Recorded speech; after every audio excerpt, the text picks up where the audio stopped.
ښځه باندې لازم دي چې د خاوند خدمت به کوي. لکه بعض پکې دا مسلې بیانوي، یو نیم عالم دا خبره ذکر کړې ده، اگر که دلایل کمزوري دي په ښځه باندې د خاوند خدمت لازم نه دی، نو داسې چیلو کې د ښځو نه چې ډېر مجبورې د دغه مولیانو دا خبره راغستې، نو اکثر ما نه پکې بعضو تپوس کړی هسې وي دې باره کې تاسو څه وایئ؟ لکه د بعضو علما ویلي چې ښځه باندې د خاوند خدمت نه دی جایز. ما علما پرې ته څه وایې دې باره کې؟ ته علما پرې ته څه وایې؟ ته دومره مجبوره نورو مسلمانانو ته څه له جاښه جوړې؟ خو ته ورته د اولې ورځې نه ووایه چې زما خدمت مه کوه، زه به ستا. تاسو چې خپلو کې څنګه اتفاق وکړو صحیح ده، که ته پرې راځي چې ښځه دې ستا خدمت نه کوي، یو صحیح ده، ژوند ورسره تېروه، زه هم پکې صحیح دي. خو نورو مسلمانانو ته سره دا مسله را دغه کوي چې د ښځې خدمت چې دا به خاوند لازم نه دی، د خاوند خدمت په ښځه لازم نه دی.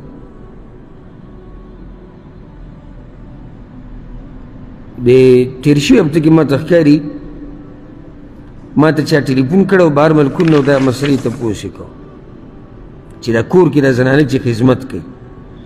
نو ما زه به راته صرف یو دلیل پرې ووایم او بیا وخت مختصر دی، اگر که دلایل په دې ډېر زیات. ما د فاطمه رضی الله عنها د پیغمبر صلی الله علیه وسلم لور او د علي رضی الله عنه بیبي په خپله ویوي ما به دومره کار کو د علي رضی الله عنه په کور کې چې زما لاسونه به پولی شو، دومره خدمت به ما کو. نو که دا نه وی لازم خو ټول اول به دې ته معلومه وه چې دا د پیغمبر لور ده او د پیغمبر د تره د زوی په نکاح کې ده، دې ته به دا مسله معلومه وه. او راغلی خپل پلار ته علي رضی الله عنه راولېږلی، یو روایت کې راځي د پیغمبر صلی الله علیه وسلم خواله یعنې مریان غلامان وینځي دا راوستی شوي، نو هغه پسې د خپله بیبي ولېږله فاطمه، په خپله ورته نه شو ویلی، نو دا لورې پسې ولېږله د خپل پلار نه ځان له خادم راوله چې خدمت کوي. نو چې کله هغه ورله نو پیغمبر صلی الله علیه وسلم ورسره میلاو نه شو. نو بیا چې کله پیغمبر صلی الله علیه وسلم کور ته راغی، بیبیانو ورته وایي چې ستا لور راغلی و، دا شکایت یې کو. نو پیغمبر صلی الله علیه وسلم پسې کور ته ورغی،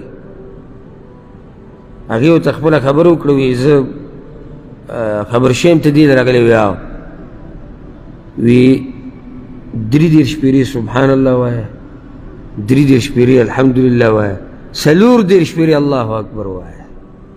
دا داسې ذکر دی چې ټول حاجتونه به دې پوره شي. دا ورته وایي چې د خاوند خدمت مه کوه، یا یې د خاوند ته وایي چې ای ظالمه دومره کارونه پې کوې چې د هغې لاسونه پوره شوي. نه، ښځه دا به د خاوند خدمت کوي، او دا خاوند چې لګیایي بهر دا منډې وایي او دی د دې ښځې خدمت کوي، دا خدمت نه دی. اوس ستا ملک پرېښودی د پردي ملک کې پروت مسافریانې کوي او بیا دې مسلې تپوس کوي چې جي د هغوی دا خدمت به لازم وي، د زما دا خدمت چې کوي نو چې دغه دله نه کوي نور دله څه کوي؟ ته دومره سختې تېرې، دومره تکلیفونه، دومره ذمهواریانې ستا په اوږو دي، نو هغې باندې هم دا لازم دي چې ستا د کور خدمت به کوي. ها دا پکې شتي خدمت بدله کوي دومره څومره چې د هغې وس وي، د وس نه زیات او د طاقت نه زیات خدمت په هغې ایښوده دا ظلم دی. دا موږ هم ووایو. نو زده وګوره د پیغمبر صلی الله علیه وسلم بیبي ده، نو خاوند ته اوبه د مخکې نه تیارې کړي، دا خدمت دی د خاوند.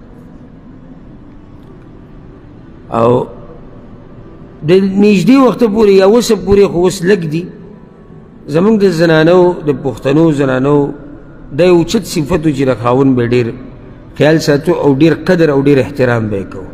او نن سبا د دې بېدینۍ د لاسه، د دې نټ د لاسه بې حیایي عامه شوې ده، نو هغه شان هغه زنانه خدمت د خاوند نه کوي څنګه چې به مخکې کوو، او نه هغه شان قدر کوي که نه، که غلطه زمانه خبره اوس ډېرې لږې دي. او مخکې د عامو چې یو ښځه پښتنه زنانه هغې به ځان خاورې کوو د خاوند په خپو کې، دومره قدر به یې کوو، دومره احترام به یې کوو، دا به مخکې به خبرې نه شو کولی، او چې د هغه ذکر به یې کوو نو نوم به یې وله نه شو اخیستی، هغه به یې کول، دا په مخکې به یې غږ نه شو کولی، خبره به یې نه شو کولی، دومره قدر به یې کوو، دومره به یې احترام کوو، دومره به یې ورله خدمت کوو. او دې بېدینۍ سره حالانکې دې ته خلک نن سبا دغه وایي دا وایي دې ته روشن خیال یعنی روشن خیالي دا ده چې د خاوند مقام هم ورک شو او د ښځې مقام هغه هم ورک شو. الله دې زموږ په معاشره باندې رحم وکړي.